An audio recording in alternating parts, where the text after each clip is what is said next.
Hello friends, आप सब कैसे हैं। आई होप आप सब बढ़िया ही होंगे। आज का हमारा टॉपिक है पद्य साहित्य का इतिहास। तो आज हम जानेंगे कि पद्य साहित्य का इतिहास क्या है।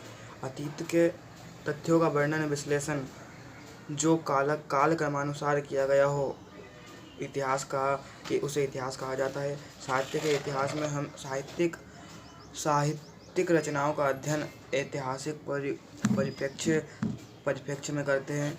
हिंदी साहित्य के इतिहास को समझने के लिए तत्कालीन परिस्थितियों का अध्ययन आवश्यक है। साथ ही इनके रचनाकारों की परिस्थितियों एवं मनोभावनाओं को जानना भी आवश्यक है। हिंदी साहित्य के इतिहास लेखन का सर्वप्रथम कार्य फ्रेंच विद्वान कारसा द तासी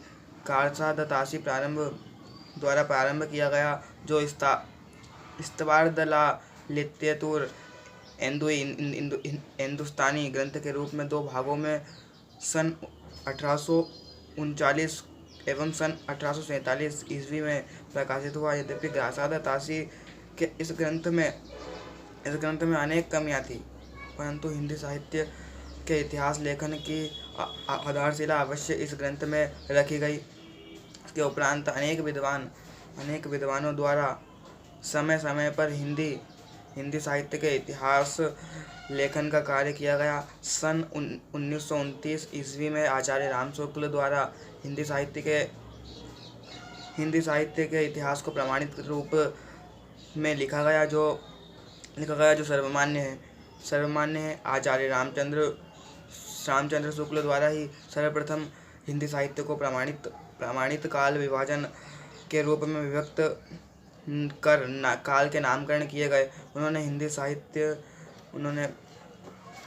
साहित्य के लगभग 1000 वर्षों के इतिहास को 4 कालों में विभक्त कर नया नामकरण भी किया, जिसमें सबसे पहला आता है आदिकाल, जिसे हम वीरगाथा काल भी कह सकते हैं। सन 1050 से सन 1375 तक ये लगभग चला था। दूसरा जो आता है वो है पूर्व मध्यकाल, जिसे हम भक्ति काल भी कहते हैं। ये 1375 से सन 1700 तक चला था। और अब तीसरा जो आता है वो लास्ट वाला है, उसका नाम आता है आधुनिक काल। उसका नाम आता है उत्तर मध्यकाल, जिसे हम रीतिकाल भी कहते हैं। वो 1700 से 1900 तक चला था। फिर चौथे नंबर पर सबसे लास्ट आता है जो अभी चल रहा है, आधुनिक काल। इसे हम वर्तमान काल भी कह सकते हैं। ये सन 1900 से अद्यतन अर्थात अभी तक चलता आ रहा है। कक्षा 9वीं में आप आदिकाल और भक्ति काल के संबंध में पढ़ चुके हैं। पुनरावृत्ति न हो इसलिए यहाँ पर केवल रीतिकाल और आधुनिक काल का ही परिचय दिया जा रहा है। तो गाइस, आज की हमारी वीडियो यहीं पर समाप्त करते हैं।